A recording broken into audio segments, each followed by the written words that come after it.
এখানে আমি আজ রান্না করব পাঁচ মেশানোর ডাল। এখানে নিয়েছি মুসুর ডাল, মাসকলাইয়ের ডাল, ছোলা, মটর এবং মুগ ডাল। অড়হর ডালও দেওয়া যায়, আরও যদি ডাল থাকে সেগুলো সব রকম ডাল মিক্স করেই দেওয়া যায়। এবার আমি নিয়ে নিয়েছি একটা লাউ, লাউটাকে এভাবে কেটে নিয়েছি। ডালটাকে আমি 3টে সিটি মেরে নিয়েছি, ডালটাকে কাটা দেব না। এবার সিটি খুলে আমি ওখানে কেটে রাখা লাউগুলো দিয়ে দেব। ডালে আমি কাঁচা লঙ্কা আর নুন দিয়ে রেখেছিলাম। এবার এই লাউগুলোকে আমি এখানে একটা সিটি পড়বে না ওই সময়েই ঢাকা খুলে রেখে দেব। এই ডালটা গরমের দিনে খেতে ভীষণ স্বাদ হয় আর খুব ভালোও লাগে খেতে, মিক্স সব রকম ডালের ফ্লেভারও পাওয়া যায়।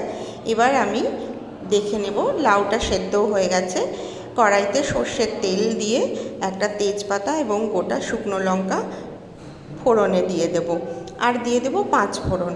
5 ফোড়ন থেকে ভাজা সুন্দর গন্ধ বেরোলেই আমি এখানে দেব সামান্য পরিমাণে গ্রেট করে রাখা আদা।